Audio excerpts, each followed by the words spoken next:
You know nothing, Chancellor. Got a theory, could be bunny. You never say thank you. That's what the money is for! Winter is coming. The danger. I am the one who knocks. I think A that I damn may fine be cup of coffee. the voice of my generation. Suit up!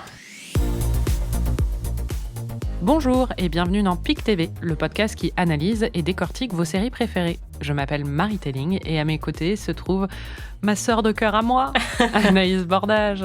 Salut Marie. Salut Anaïs. C'est la famille qui a accompagné nos postes déjeuner des années 2000 sur M6. Ils étaient violents, machiavéliques et bordéliques, mais surtout drôles et profondément attachants. Je veux bien entendu parler de la famille au cœur de la série Malcolm. Qu'est-ce qui fait le brio de cette sitcom ? Comment est-ce que Malcolm a révolutionné la télé ? Oui, rien que ça. T'as pas l'air convaincue. Et surtout, quand est-ce que Loïs va enfin pouvoir souffler et avoir la paix ? On vous dit tout dans cet épisode. Mais avant ça, le pic de la semaine. Anaïs, c'est quoi ton pic ? Mon pic, c'est le nouvel album d'Olivia Rodrigo qui s'appelle Guts. Olivia Rodrigo, c'est une jeune chanteuse qui vient de Disney à la base et qui a fait un super premier album pendant le confinement. Enfin, en tout cas, il est sorti pendant le confinement. Moi, il m'avait beaucoup aidé à l'époque. C'était un album de rupture et tout de suite, elle a été beaucoup comparée à Taylor Swift pour la finesse de ses paroles, la manière dont elle raconte un petit peu des histoires dans ses chansons et dont elle humilie ses ex. Dans ses chansons, c'est vrai qu'il y en a qui sont assez violentes, mais je trouve ça très jouissif à écouter. Et donc là, elle vient de sortir un deuxième album qui est tout aussi bien, qui est un petit peu plus rock que le premier. Et il y a encore ce côté très ludique dans les paroles. Elle a une très belle voix, les mélodies sont très très bonnes. Et vraiment, en 2 écoutes, j'étais complètement conquise, je l'écoute en boucle. Donc voilà, merci Olivia Rodrigo d'égayer un petit peu ce qui se passe dans mes oreilles. Et toi Marie, c'est quoi ton pic ? Vraiment, mon pic, c'est en lien. J'espère que ce sera toujours d'actualité à la fin de la semaine prochaine, quand cet épisode va être diffusé, mais c'est la nouvelle relation de Taylor Swift avec Travis Kelce, qui est un joueur de football américain pour l'équipe de Kansas City. Et comme beaucoup de Swifties, ça fait des jours et des jours que je suis les rebondissements de cette histoire naissante. Et je dois dire que c'est un bonheur à observer parce que je suis trop contente que Taylor Swift, ça fait vraiment meuf de 12 ans, mais je suis trop contente que Taylor Swift, elle est en plein rebound depuis sa rupture avec Joe Alwyn. Elle a eu déjà l'autre Mackie Lee qui avait l'air d'être un con, désolé, mais... Et la Travis Kelce, l'histoire est quand même assez mignonne, c'est-à-dire qu'il était allé la voir à son concert et il voulait lui offrir un bracelet d'amitié. Elle l'avait pas vu à la fin de son concert. Il en a parlé dans un podcast et depuis, ils se sont vus plusieurs fois. Et là, on en est au moment où elle est allée à un de ses matchs dans les gradins aux côtés de sa famille pour le voir jouer. Et il a fait un touchdown, donc il a marqué. Et elle a sauté en l'air et tout ça. Et après, ils sont partis ensemble en décapotable et il a loué un restaurant rien que pour elle. On dirait en fait qu'une de ses chansons est en train de se dérouler sous nos yeux. En tout cas, je pense qu'on entendra très prochainement cette histoire dans son futur album. Exactement, et c'est surtout pour ça que c'est mon pic, c'est parce que j'ai tellement hâte de son prochain album où elle va nous parler de sa rupture et de toutes ses aventures depuis, et je suis contente qu'elle s'amuse, quoi. Yes, no, maybe. I don't know. Can you repeat the question? You're not the boss of me now. You're not the boss of me now. You're not the boss of me now. And you're not so big. You're not the boss of me now. You're not the boss of me now. You're not the boss of me now. And you're not so big. Life is unfair. Quelle voix magnifique. Merci. Si vous ne l'avez pas compris, avec cette magnifique chanson qui est le générique de la série, aujourd'hui on vous parle de Malcolm, mais si vous ne l'aviez pas compris, parce qu'on vient juste de vous le dire aussi. Malcolm, une sitcom créée en 2000 par Linwood Boomer, qui compte 7 saisons et 151 épisodes, donc c'est vraiment une série à l'ancienne. Et j'ai vu tous ces épisodes au moins 3 fois. J'adore cette série. Et on en parle aujourd'hui parce qu'Anaïs y est forcée. C'est ça. C'est quoi ton rapport à cette série, Anaïs ? Eh bien, c'est un rapport inexistant que j'ai découvert cette série hier. Non, mais t'avais vu quelques épisodes, tu m'avais dit. Oui, ça passait devant mes yeux quand la télé était allumée chez moi, quand j'étais jeune. Mais vraiment, j'ai jamais trop accroché. Et toujours pas aujourd'hui. Ouais, c'est encore le moment où je vais dire que moi, j'avais CanalSat et du coup, je regardais Disney Channel et je regardais pas M6. Elle faisait pas comme tous ces pouilleux comme nous. Exactement. Donc, j'ai jamais trop accroché. Si vous avez déjà écouté Amis saison 1, vous savez aussi que les sitcoms, ça n'a jamais été, et alors encore moins les sitcoms des années 90-2000, ça n'a jamais été mon grand dada. Mais je sais que c'est une série que toi, tu aimes beaucoup, que j'ai appris à connaître à travers ton travail sur notre livre. Et donc là, voilà, on s'est dit qu'il fallait quand même en parler. Et donc, j'ai regardé quelques épisodes que tu m'as recommandés. Donc voilà, je découvre Malcolm à l'âge de 33 ans. Et toi, Magnifique. c'était quoi ton rapport ? Bah moi, je regardais Malcolm entre midi et 2 sur M6 quand elle était diffusée à l'époque. Et j'ai redécouvert la série il y a quelques années avec mon ex. On avait tout revu, c'était génial. Et on avait... Wow. Ah bah ouais, non mais moi j'adore cette série, vraiment. En plus, en anglais, bah, c'est un peu comme quand tu redécouvres Buffy, c'est tellement bien écrit.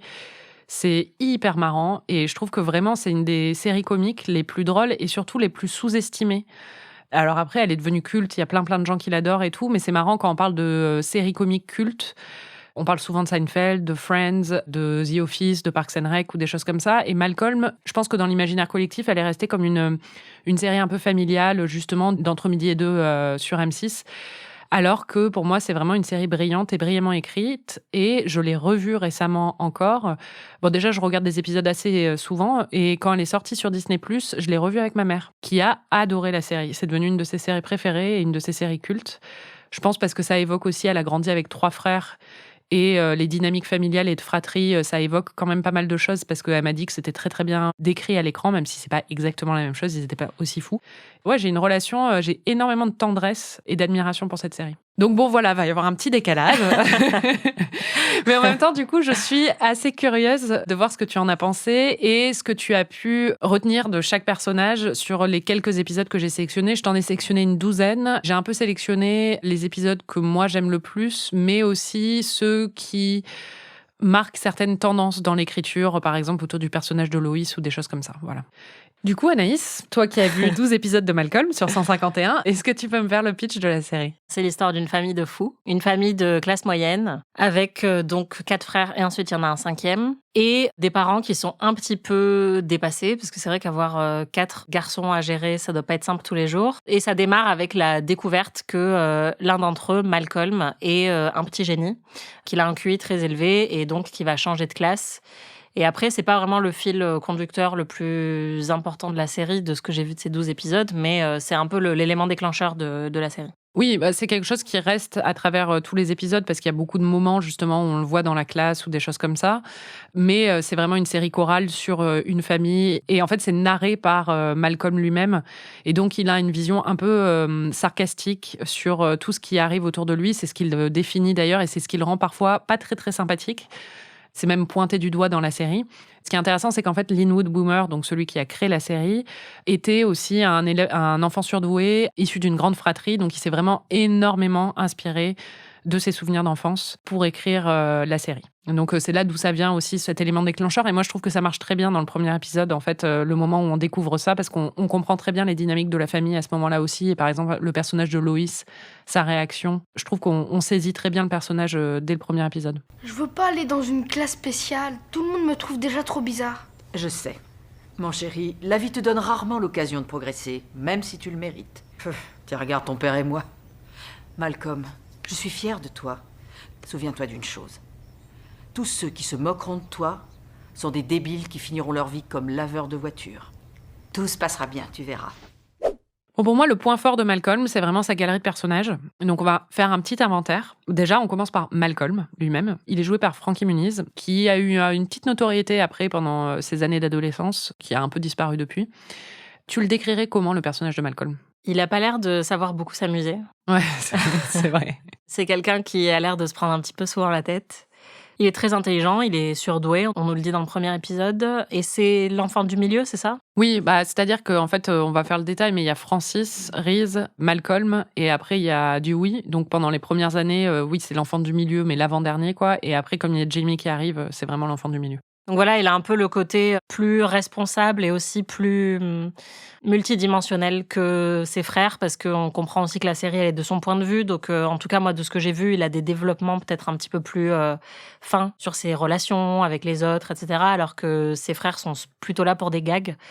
Mais sinon, il est C'est pas mon préféré. C'est le préféré de personne, je pense, parce Ouais. que clairement... bah non, mais parce que c'est un peu le straight guy de la famille, c'est-à-dire qu'il est toujours en train d'observer le reste d'un air un peu interloqué, quoi. Mais Ouais.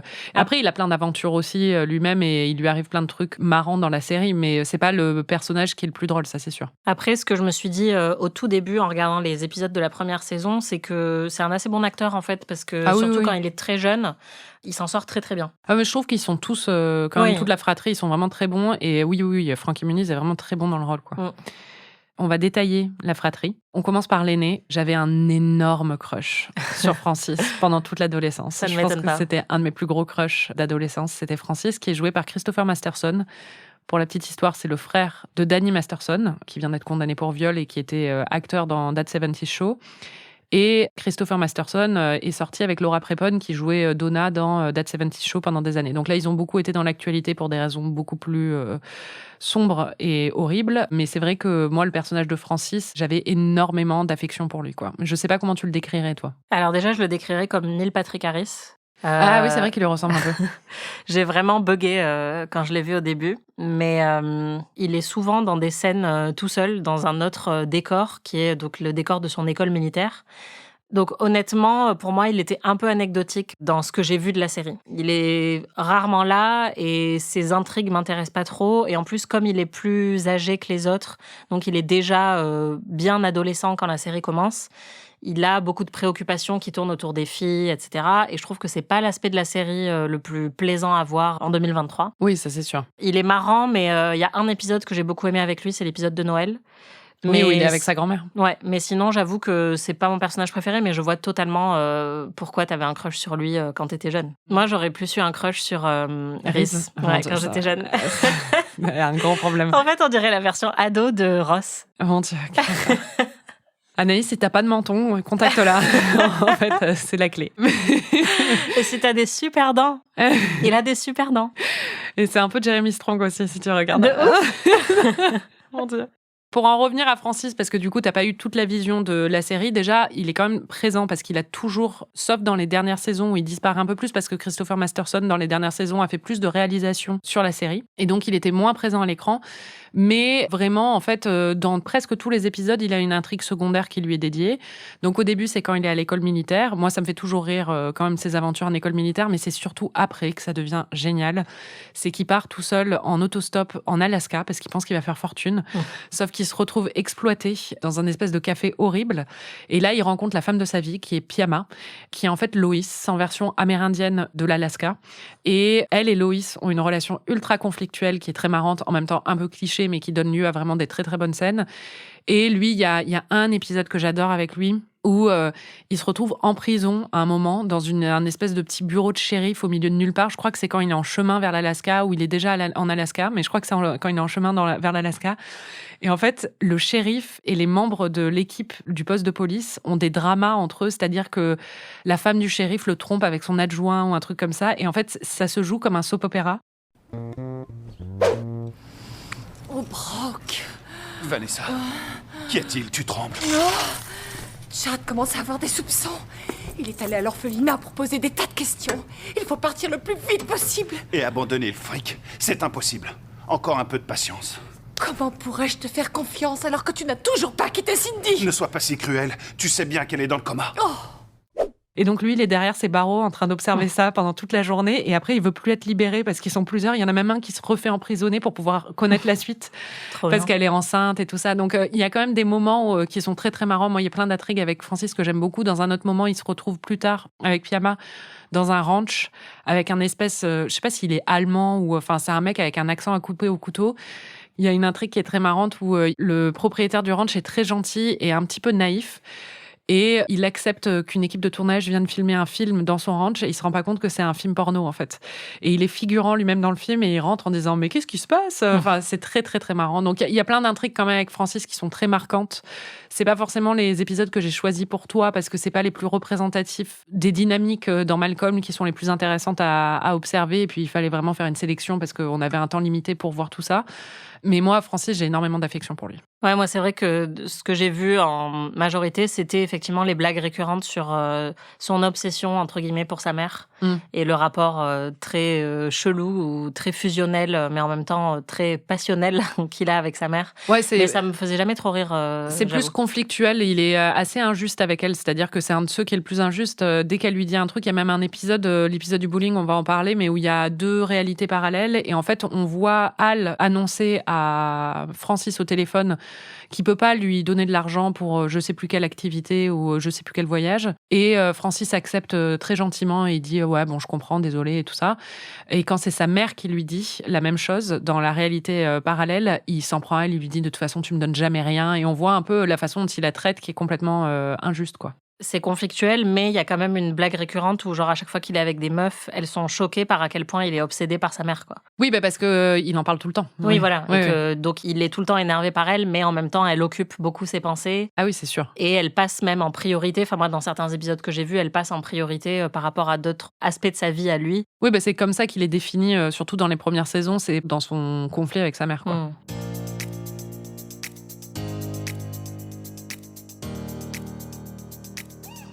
On passe à Reese, qui... Putain, j'adore Reese. Il me fait tellement rire. Comment tu décrirais Reese ? C'est vraiment le cancre de la famille. Il harcèle pas mal d'autres gosses à l'école. C'est vraiment celui qui est le plus garnement, on va dire. Qui est pas très gentil, qui fait n'importe quoi, qui a un très mauvais niveau à l'école et qui fait les pires conneries. Enfin, de ce que j'ai compris. Oui, c'est vraiment le pire. Et il est vraiment très, très, très, très con. C'est celui que les parents veulent vraiment pas avoir. C'est ça. Oui, c'est... Ouais. Parce que les autres, il y en a un qui est intelligent, il y en a un qui est mignon, il y en a un, il est déjà parti à l'école militaire, donc on s'en fout. Et lui, c'est vraiment celui que, tous les parents, quand ils s'apprêtent à avoir un enfant, ils prient pour ne pas avoir rire. C'est ça. Moi, il me fait énormément rire. C'est celui qui, je pense, est le plus la source de comédie avec Dewey, probablement, mais il me fait vraiment, vraiment beaucoup rire. Tu l'as bien aimé quand même ou pas ? Ouais, il est très marrant, mais je pense qu'en fait, le truc qui est un peu compliqué avec cette méthode de découverte, c'est que pour beaucoup de sitcoms, quand même, le comique récurrent joue beaucoup. Et donc, je commençais à peine à déceler certaines blagues récurrentes et je pense qu'il faudrait que j'en voie plus pour que ça me fasse vraiment rire. Mais dans les dernières saisons, j'ai beaucoup ri sur le fait que tout le monde se moque de à quel point elle est bête. Il y a un moment où il trouve une feuille avec des trucs écrits dans le berceau du bébé. Et les 2 parents s'extasient en disant « Waouh, il sait déjà écrire. » Bon, on comprend rien, les mots ne font aucun sens. Et puis, c'est écrit de manière un peu grossière, mais bon, à son âge quand même. Et là, il y a Reese qui arrive et qui dit « Ah, vous avez retrouvé mes devoirs. » Et donc, en fait, Reese ne sait absolument pas écrire. Donc ça, j'ai trouvé ça très drôle, mais j'aurais aimé voir plus de trucs comme ça. Ouais, dans chaque épisode, c'est le gag récurrent, c'est que Reese est vraiment teubé, quoi. Et il est pas apte du tout. Il y a des moments où il se trouve un peu, c'est comme quand il fait je crois que t'as vu le catch, quand il y a l'épisode où il fait il fait du catch ou de la lutte et c'est tellement un bully que ça marche très bien pour lui et tout ça. Mais au final, il est assez attendrissant. Ouais, il a un côté un peu bad boy, quoi.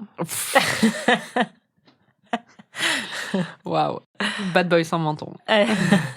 Tout ce qu'il faut pour Non, mais surtout, en fait, moi, j'ai même pas remarqué son menton. Je pense qu'il y a que toi qui prêtes attention à ça. Par contre, moi, j'ai remarqué les pics teintes en blond. Et ça, je peux vous dire que la Anaïs, entre les âges de 7 et 11 ans, elle était très sensible à ça. C'est vrai. Putain, la période des pics, c'était tellement horrible. Ah, mais c'était incroyable.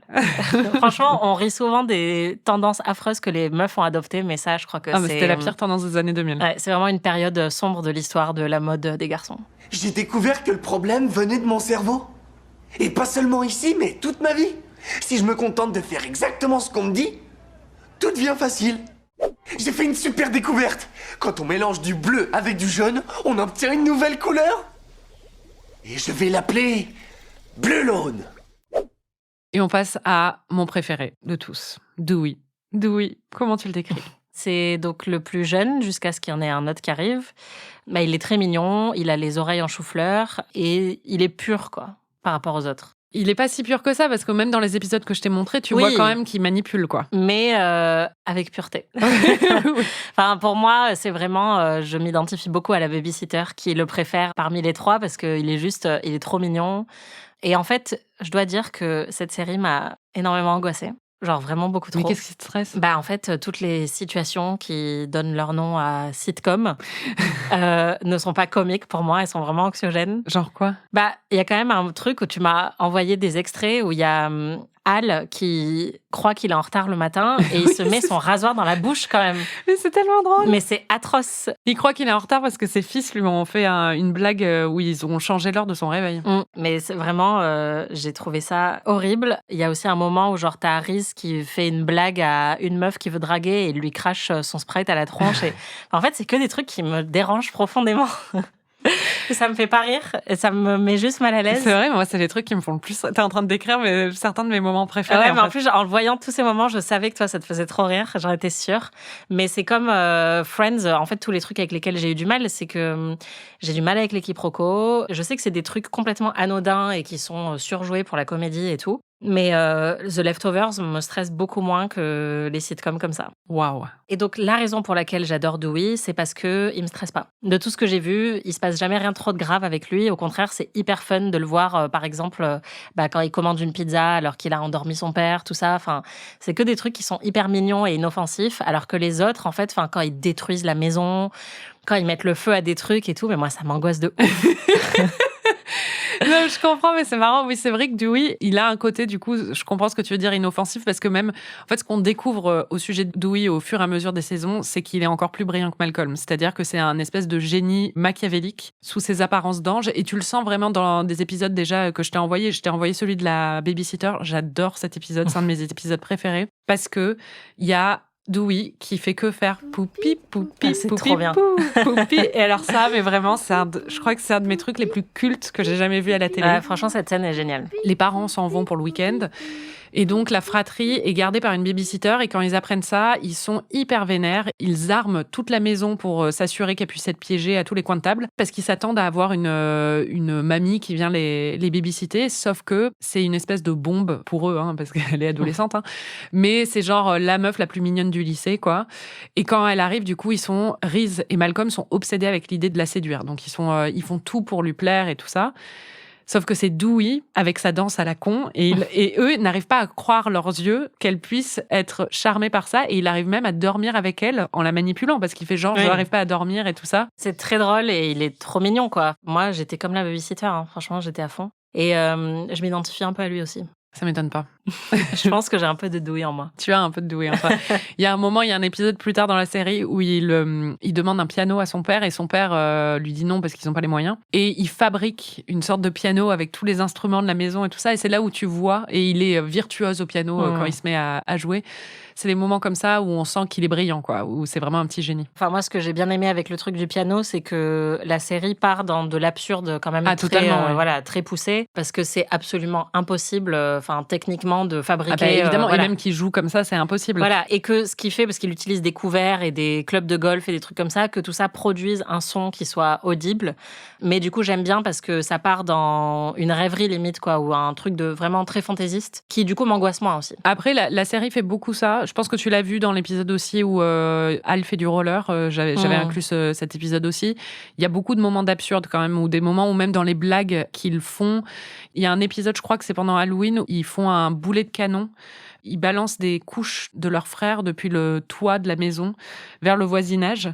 Mais ça m'angoisse. Non, mais il y a des moments, c'est tellement absurde, en fait. Tu vois ce que je veux dire? Voilà, je suis partie dans une direction qui plaît pas à Anaïs. Désolée. J'avais même pas pensé à ça parce que pour moi, justement, c'est tellement absurde. Dans plein de blagues, ça va tellement loin que je le prends pas vraiment au sérieux. Rien n'est sérieux pour moi dans cette série. Ouais, mais pour moi, ça va pas assez loin dans plein de moments. Et c'est pour ça que mes moments préférés, comme l'épisode de Noël, c'est quand ça va vraiment très très loin dans le dark. Alors que je trouve qu'ils sont toujours un petit peu à mi-chemin, où c'est à la fois mignon et... J'arrive jamais trop à me positionner sur est-ce que c'est trop dark ou trop mignon ou un petit peu des deux. Et du coup, ça atterrit dans un juste milieu qui, je pense, plaît à plein de monde. Mais où moi, du coup, ça me stresse trop. Parce que c'est quand même trop ancré dans la réalité. Parce que tu pourrais jeter des couches chez le voisin et ce serait horrible. Après, ce que tu décris, ce qui est intéressant, c'est justement, pour moi, c'est ce qui fait un peu le brio de Malcolm, c'est que c'était une série grand public, une sitcom de la télé hertzienne américaine. Et qu'ils ont quand même réussi à insérer énormément d'humour noir, qui certes est un petit peu édulcoré par rapport à d'autres œuvres qui peuvent aller beaucoup, beaucoup plus loin, mais qui est vraiment présent quand même et fait l'ADN de la série, alors que c'est une série familiale, quoi. Mais justement, pour moi, c'est l'inverse. C'est-à-dire qu'il n'est pas du tout édulcoré, mais qu'ils ont réussi à en insérer qu'une petite dose. Et du coup, il y a des moments où ça me sortait limite du truc, parce que c'est plutôt une sitcom bon enfant qui est très rigolote, avec des blagues et des gags assez inoffensifs. Et au milieu, tu as une blague sur un prof qui s'est fait renvoyer parce qu'il aurait harcelé sexuellement une étudiante. Ça sort un peu de nulle part. Et ces blagues-là, moi, je les trouve bien écrites parce que c'est plutôt le type d'humour auquel je suis sensible. Mais j'ai pas trouvé que c'était l'humour majoritaire de ce que j'ai vu. Non, c'est présent dedans, c'est sûr. Voilà, parce que c'est plus vraiment une sitcom où l'humour principal, c'est de la comédie physique, de l'humour de situation, tout ça. Et au milieu, t'as ces petites blagues. Et donc, je comprends parfaitement ce que tu dis. C'est vrai que c'est plutôt chouette de voir qu'ils ont réussi à en caser par-ci par-là, à saupoudrer en fait un petit peu la série.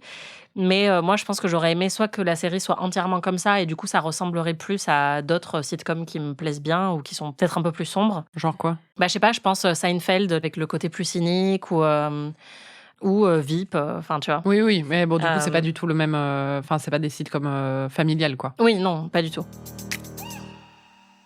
Et puis, il y a les parents.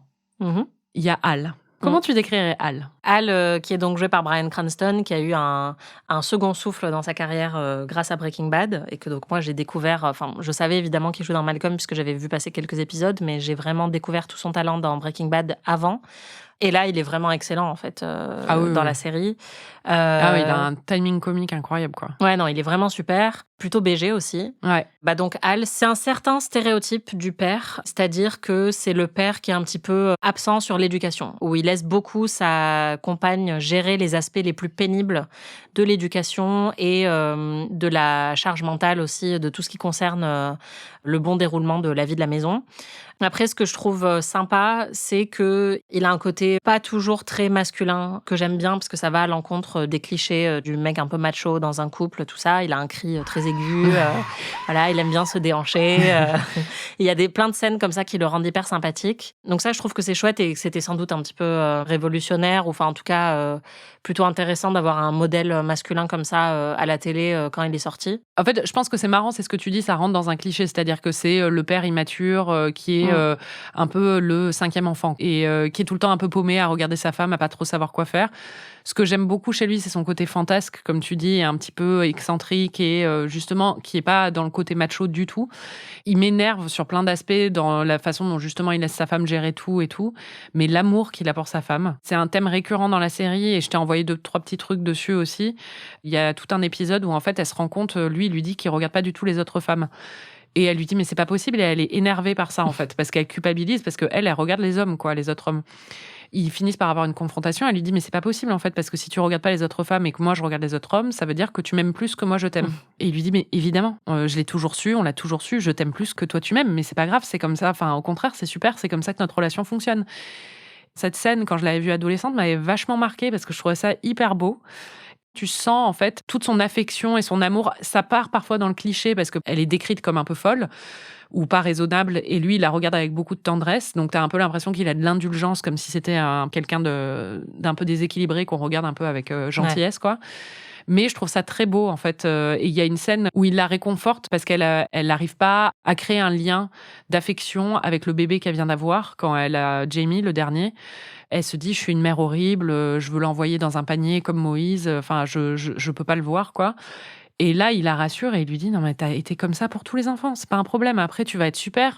Il a un discours justement hyper décomplexant à ce moment-là et déculpabilisant, qui est révolutionnaire à la télé, parce qu'on ne le voit même pas aujourd'hui tant que ça, en fait.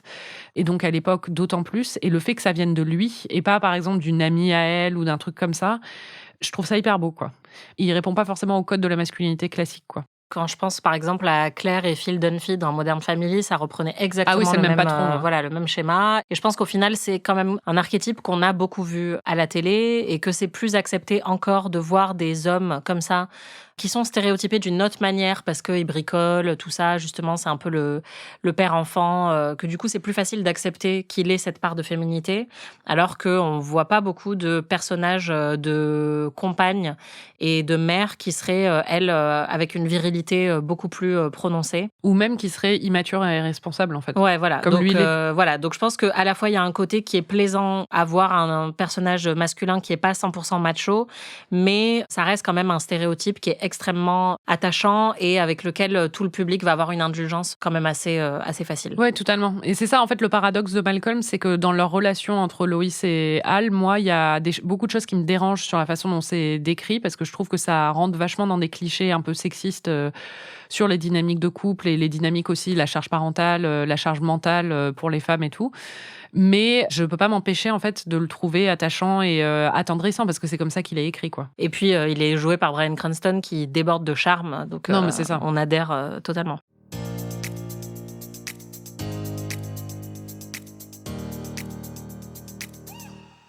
Et puis, il y a Loïs. Loïs, j'ai écrit sur Loïs donc, dans le livre qu'on a écrit sur les anti-héroïnes, donc tu la connaissais déjà à travers ça. Bah déjà, qu'est-ce que tu penses d'elle ? Comment tu la décrirais ? 3 questions. Et est-ce que tu as reconnu un peu ce que j'avais écrit ? Est-ce que ma description était Déjà, correcte ? tu m'as conseillé tous les épisodes que tu cites dans le livre. Donc forcément, j'ai reconnu ces moments. Je trouve que c'est un super personnage féminin. Et oui, j'ai retrouvé tout ce que tu disais sur le portrait que ça fait de la maternité, qui est assez chouette en fait à voir et parfois décomplexant, parfois vraiment rageant, parce qu'on voit toute la charge mentale qu'elle se tape et le fait que c'est censé être juste mignon, que son mari l'aide pas du tout. Toute la partie qui concerne ses qualités de mère était plus frustrante qu'autre chose, parce que tu la vois vraiment se démener et faire absolument tout et ne recevoir aucune considération en retour. Et même quand elle se plaint en disant qu'elle ne reçoit pas de considération, ça finit par être balayé très rapidement, où ils lui disent « Bah oui, mais tu sais, on est des gros bouffons, donc heureusement que t'es là. » Et c'est vraiment pas un aspect, je trouve, qui a très bien vieilli, vu les conversations qu'on a aujourd'hui sur la charge mentale. Par contre, je la trouve très divertissante quand c'est une mauvaise mère, entre guillemets. Et je pense que c'est cet aspect-là qui m'a le plus plu chez elle, parce qu'en plus, tu m'en avais déjà parlé, mais elle crie dans tous les épisodes que j'ai vus, elle fait que crier. Moi, les gens qui crient, ça me saoule. Donc vraiment, et ils crient tous en plus dans cette famille. Donc il y a des moments où c'est un peu crispant. Par contre, quand elle va penser à elle avant ses enfants, par exemple, quand on les voit tous les deux bouffer les éclairs au chocolat avant que les enfants soient rentrés, ou les trucs comme ça, ou quand elle va se venger sur des filles du lycée qui ont harcelé son fils et donc être extrêmement cruelle et voire psychopathe, là, ça me fait beaucoup rire. Ouais.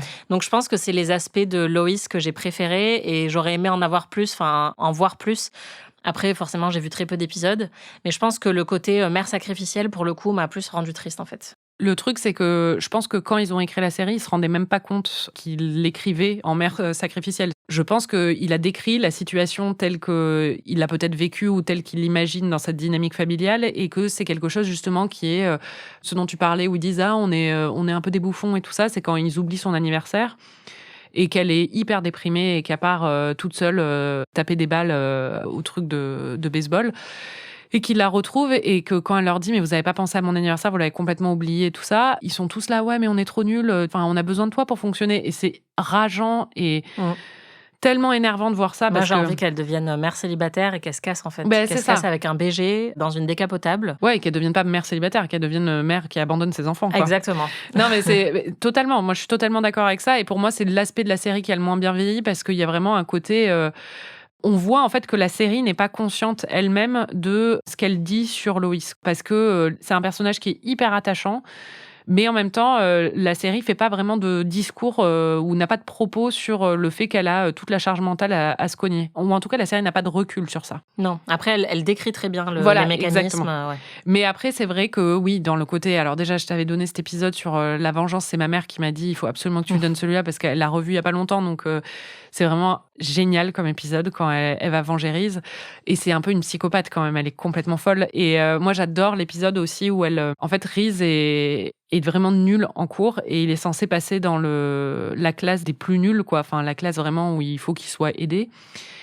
Et on comprend en fait que son prof a une dent contre lui, parce que Malcolm fait ses devoirs à sa place et il se prend quand même des super mauvaises notes, il se prend quand même des 0 pour être déplacé dans cette classe. Et en fait, quand Loïs apprend que Malcolm a triché pour Reese, au lieu d'être énervée contre Malcolm, elle se tourne contre le prof et elle lui dit « Mais c'est pas possible que vous fassiez ça, enfin, vous êtes hyper malhonnête et tout ça. » Mais moi, ce que j'adore, c'est qu'il lui dit « Vous sacrifieriez jamais Malcolm » parce que ça veut dire, si elle le dénonce au prof, Malcolm va être renvoyé de l'école. Et il dit « Vous ferez jamais ça à Malcolm, surtout pour un enfant comme Reese, comme tu disais, l'enfant qu'on veut vraiment pas avoir, quoi. » Et moi, j'adore sa réponse à ce moment-là, parce qu'elle est là, Malcolm, il s'en sortira toujours, en fait. Celui qu'il faut que j'aide, c'est Reese. Et il dit, aucune mère ne pourrait être aussi cruelle. Et à ce moment-là, il y a Francis qui arrive, qui est en train de vivre dans la rue, qui tape contre la fenêtre en disant... tellement angoissée quand elle était chez son pote, qui se coupe les ongles de pied et tout. Mais c'est horrible. Mais c'est horrible, tellement Marie. drôle, Anaïs. Mais je détournais le regard. Pour moi, c'était pire que tous les films d'horreur que je t'ai montrés, quoi. Ouais, mon Dieu.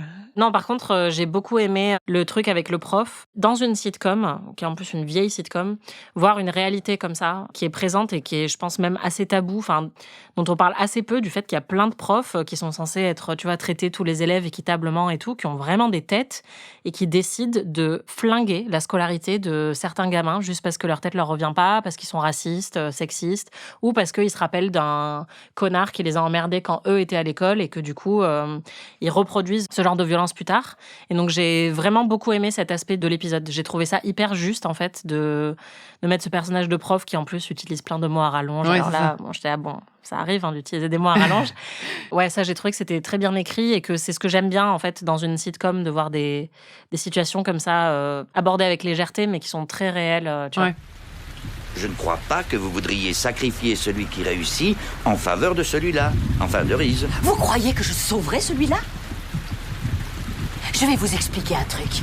Je balancerai Malcolm à la flotte sans hésiter pour sauver Reese. Quoi? Malcolm s'en sortira, quoi qu'il arrive, je le sais. Même s'il ne fait pas une grande école, s'il doit prendre des cours du soir pour s'en sortir, il le fera. Mais Reese, lui, il a besoin qu'on l'aide. Je ne vous crois pas.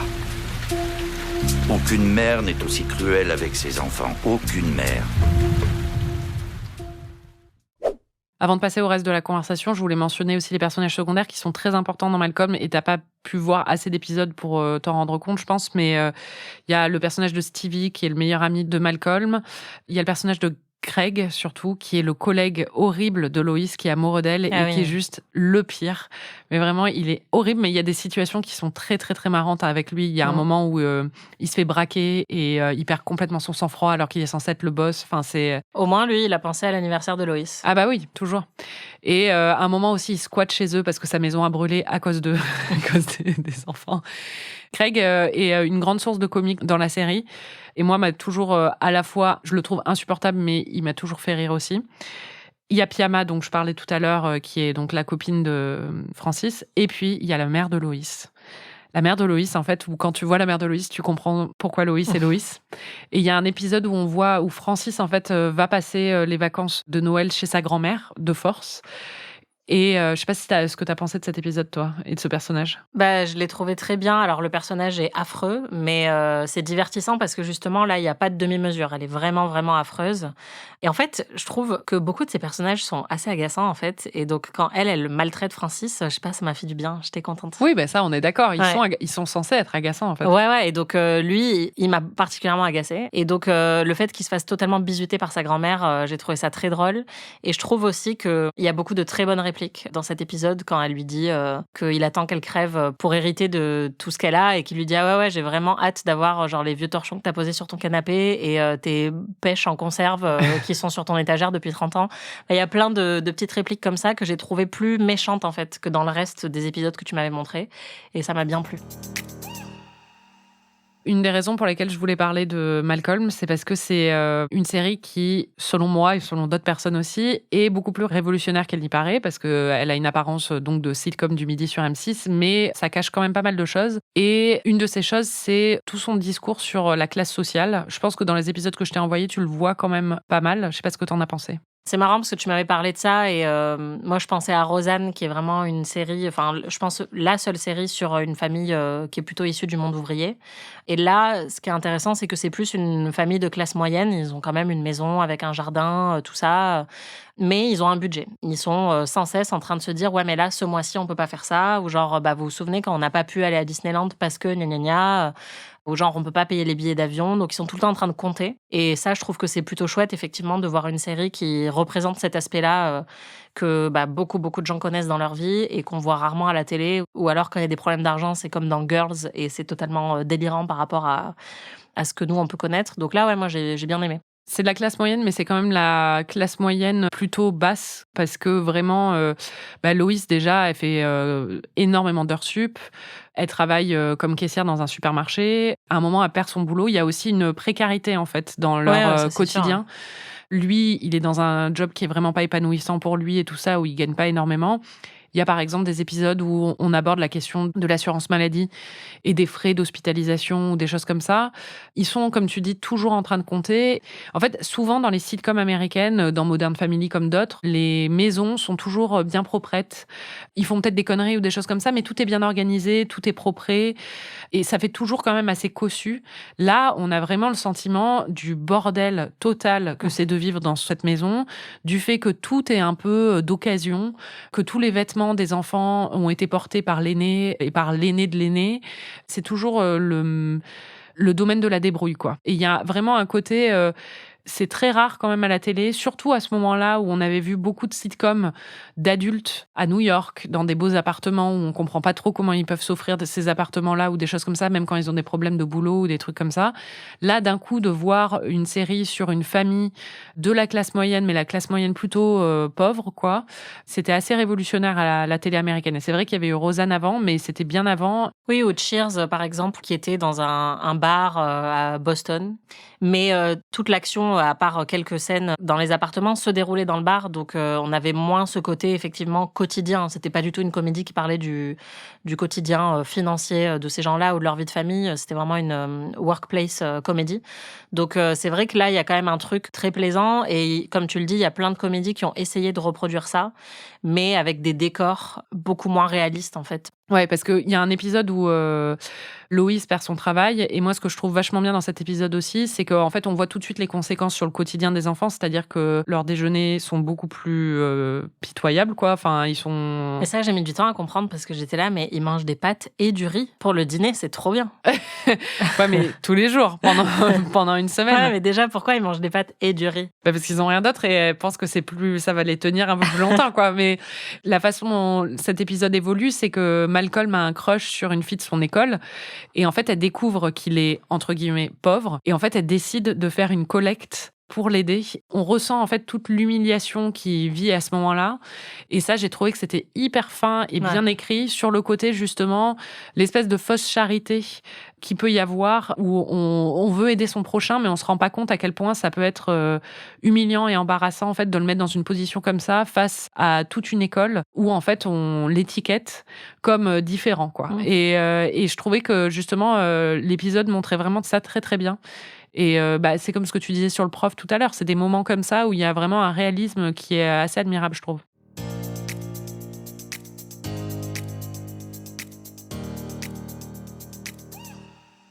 Il y a un autre truc qui était un peu révolutionnaire à ce moment-là dans l'histoire de la télé, qui depuis s'est complètement démocratisé, c'est qu'on était à une époque de sitcom qui était filmée devant un public avec plusieurs caméras où les acteurs jouaient comme s'ils étaient au théâtre. En fait, c'est le cas dans Friends, c'est le cas dans Seinfeld.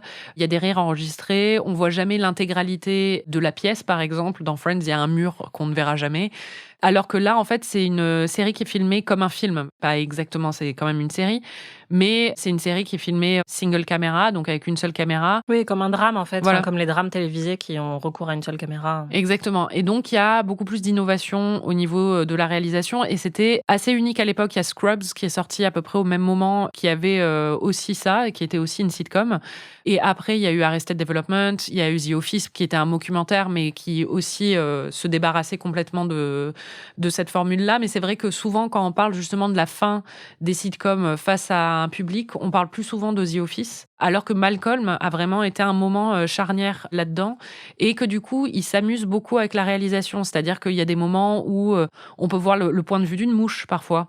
C'est filmé par en haut. Enfin, il y a plein de trucs qui sont un peu uniques où il s'amuse dans la réalisation pour filmer certaines choses. Il y a beaucoup de mouvements en fait, et c'est vrai que beaucoup de sitcoms sont assez figés à cause de ce côté théâtre dont tu parlais. Et là, oui, la caméra va souvent tourbillonner ou justement faire le tour de la pièce, d'un décor. Moi, à certains moments, ça m'a rappelé Gilmore Girls, qui a aussi été assez révolutionnaire à la télévision et qui a beaucoup de points communs, je trouve, parce qu'il y a aussi le côté bordélique de la maison, en même temps très cosy, avec une famille qui est un petit peu hors norme, enfin qui rentre pas trop dans les clous, et avec une réalisation comme ça qui va être souvent très dynamique, qu'on voyait pas en tout cas à l'époque dans les comédies comme ça. Oui, c'est vrai. Et par exemple, ce que tu disais sur le montage, il y a un moment dans un épisode où il apprend à faire du roller, en fait, Malcolm, il dit fuck you à son père. Et en fait, la façon dont, parce qu'il pouvait pas évidemment montrer fuck you à l'écran, et la façon dont il montre ce moment, c'est qu'il coupe Malcolm et on voit une image d'un accident de voiture et 2-3 autres images de catastrophe, quoi. Et on revient sur Malcolm qui dit juste you et Al qui fait une tête hyper stupéfait. Et vraiment, il y a des moments comme ça où ils sont assez inventifs sur la forme, ce qui était pas du tout courant à l'époque dans l'univers des sitcoms. Et il y a un épisode qui a été primé aux Emmy pour la meilleure réalisation, c'est l'épisode du bowling. Je sais pas ce que t'en as pensé de cet épisode. Oui, je l'ai trouvé amusant, c'est pas mon préféré, mais c'est vrai que c'est le premier de la liste que tu m'avais envoyé où j'ai prêté attention vraiment visuellement à ce qui se passait. Dès le début, il y a un effet de montage où on passe d'un personnage à l'autre avec des raccords où ils sont tous en train de jeter des crayons au plafond. Donc tout de suite, c'est une petite ambition en fait pour une série comique de faire un petit truc comme ça. Et ensuite, on comprend que c'est parce qu'on va avoir différentes perspectives dans l'épisode avec deux versions parallèles. L'une où c'est la mère qui emmène les enfants au bowling et l'autre où c'est le père qui emmène les enfants au bowling. Et donc, il y a un split screen au début qui après est un peu abandonné. Mais j'ai trouvé ça ambitieux. Donc, j'étais assez impressionnée. Il y a un moment où... il y a même des moments où, en fait, les deux versions se rejoignent dans une même scène sans coupe. Où, par exemple, il y a Malcolm qui est au bowling au premier plan en train de parler avec ses parents et ensuite, la caméra pivote un petit peu et on le voit au loin à l'arrière-plan en train de s'enfuir avec la fille qu'il essaye de draguer. Évidemment, c'est une doublure puisqu'il peut pas être à deux endroits au même moment, mais ça marche très bien et c'est hyper chouette dans une sitcom comme ça qui peut paraître un petit peu poussiéreuse par certains aspects quand on la voit en 2023, de voir qu'en fait, il y a eu vraiment plein d'innovations et de petites idées et qu'il se reposait pas juste sur l'écriture. Il y a d'autres trucs qui marquent vraiment l'identité visuelle et d'écriture de Malcolm. Il y a les cold open. Oui, un cold open, c'est l'ouverture d'un épisode de série avant le générique, où c'est une scène qui est isolée, en fait, souvent du reste de l'intrigue. Et donc, c'est une petite blague. The Office en a fait sa marque de fabrique aussi avec le chili de, Oui. le chili de Kevin. Et puis, toutes les blagues de Jim qu'il fait à Dwight. Donc oui, c'est vrai qu'il y a plein d'autres séries par la suite qui sont devenues très connues pour ça. Et il y en avait, ça remonte aux années 50 à la télévision, mais là, visiblement, tous les épisodes commencent avec un cold open dans Malcolm. Et là, c'est vraiment, à chaque fois, c'est souvent une bêtise ou un truc très marrant. C'est souvent là où ils ont les idées un peu les plus absurdes sur les blagues ou les bêtises qu'ils vont faire, quoi. Ouais. Donc, moi, j'aime beaucoup les cold open. En fait, ce qui fonctionne bien avec les cold open, surtout dans les comédies, c'est que c'est un peu comme les bonus que vous pouvez entendre, par exemple, dans les podcasts. C'est vraiment, en fait, les trucs qu'on peut pas intégrer à l'intrigue générale, mais qu'on aime quand même vraiment beaucoup. C'est juste que ça tient que sur une minute, ou c'est vraiment une blague à la con, et on n'a vraiment pas envie de l'acheter. Et du coup, on va l'utiliser là-dedans. Et c'est pour ça que certains des moments les plus cultes de la télévision appartiennent à des cold open, parce que, comme tu dis, c'est des moments où on a pris un risque, où on a fait quelque chose d'un petit peu absurde, et on sait pas trop où le caser, et on va le caser là. Ouais, c'est des sketchs aussi, donc ça fonctionne très, très bien. Sur le côté précurseur aussi, il y a un truc auquel j'ai pensé en regardant les épisodes que tu m'as envoyés, c'est la manière dont ils récupèrent certains genres cinématographiques, justement, pour appuyer sur la corde humoristique. Et ça m'a fait penser à Community, puisqu'il y a un épisode où on dirait que c'est un film de guerre, il y a un épisode où on dirait que c'est un film d'horreur avec Lois, justement, qui stalk toutes les meufs qui ont harcelé Reese. Et donc ça aussi, je pense que pour l'époque, c'était assez chouette de faire ça. Et Community est devenu très célèbre pour ça, parce qu'ils ont poussé le truc hyper loin et de manière brillante. Mais là, on sent déjà un petit peu ça, et je pense il y a eu une influence quand même. Non, mais totalement. Moi, ce que j'adore vraiment dans Malcolm, en fait, c'est que quand je regarde les épisodes, je sens aussi toute l'affection que la writer's room avait pour ces personnages, mais aussi tout le fun qu'ils ont dû avoir à écrire ça, en fait. Après, je sais pas comment ça se passait vraiment, mais en fait, tu sens qu'ils se sont vraiment amusés à trouver des situations, des scénarios, à être un peu créatifs et inventifs sur la manière de les montrer. Vers la fin, quand même, la série s'épuise un peu plus, elle tourne un tout petit peu plus en rond ou des choses comme ça. Ouais, et puis à la fin, moi, ça m'a fait un choc, parce que je suis passée de la saison 3 j'avoue. à la saison 7. La puberté, waouh! Ouais, c'est dur. C'est violent, quoi. Eric Pursullivan, l'acteur qui jouait Dewey, était très très bon quand il était petit et je le trouve un tout petit peu moins bon dans les dernières saisons. On sent en fait qu'avec l'adolescence, il y a eu un truc de conscience de soi qui est arrivé aussi. C'est toujours un risque de tester des enfants. Du coup, il est un petit peu moins naturel et réjouissant que quand il était petit. Et d'ailleurs, l'acteur n'a jamais poursuivi de carrière après. Je crois qu'il voulait rien avoir à faire avec la célébrité, quoi. Alors que quand il est petit, il a vraiment un naturel qui est hyper désarmant.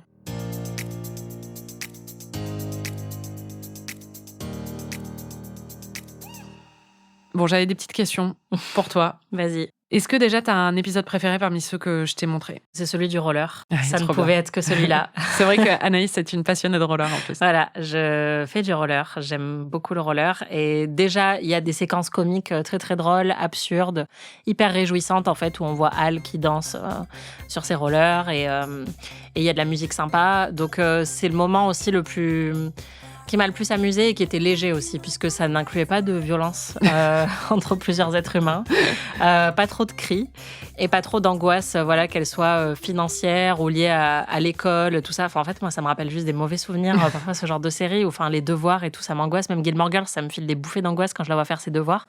Et donc là, juste le fait qu'il apprenne à faire du roller, j'ai trouvé ça trop chouette. C'est quoi, toi, ton épisode préféré ? Enfin, il est parmi ceux que tu m'as montrés ? Celui que je revisite sûrement le plus souvent, c'est celui de la babysitter. À cause de Poupi Poupi Pou, parce que vraiment j'adore cette scène, quoi. Ensuite j'adore le pilote, moi. Enfin vraiment c'est un épisode que j'adore. J'adore celui où justement Reese avec le prof. Je sais pas si t'as remarqué à un moment en revoyant les épisodes, mais il y a Reese et Malcolm qui vont chez la psy de l'école. J'adore cet épisode. Et t'as remarqué la référence à Shining ? Attends, non, j'ai pas remarqué. C'était quoi ? T'as Reese qui dit Reese n'est pas là en ce moment, c'est Tony qui est là. Et en fait, c'est une référence au personnage du gamin dans Shining. Oui. Qui a sa petite voix et qui agite son doigt comme ça quand il fait Red Ram, Red Ram. Ah, trop drôle. Bah ouais, et en voyant le truc, je me suis dit, Marie a vu ces épisodes toute sa vie sans savoir que c'était The Shining. Ouais. Mais ça, c'est un autre de mes épisodes préférés. En fait, je sais pas comment décrire exactement ça.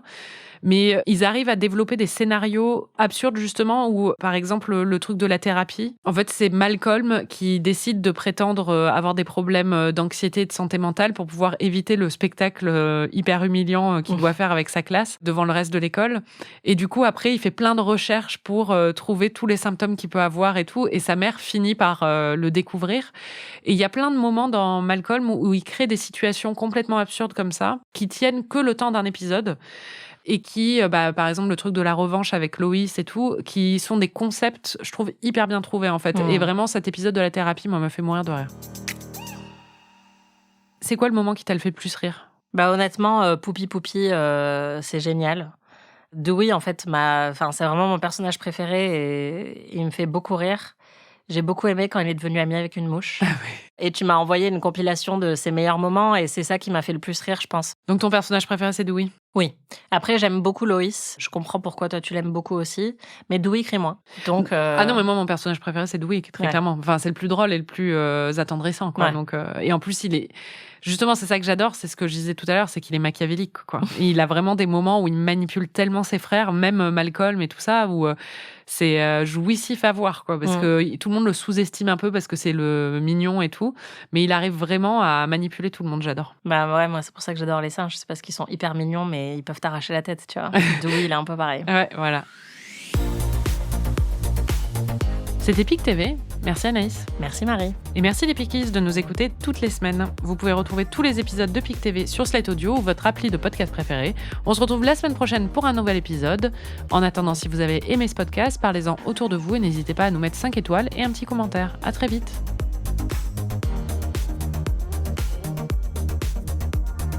PIC TV est un podcast d'Anaïs Bordage et Marie Telling, produit par Slate Podcast, direction éditoriale Christophe Caron, production éditoriale, prise de son et réalisation Aurélie Rodriguez.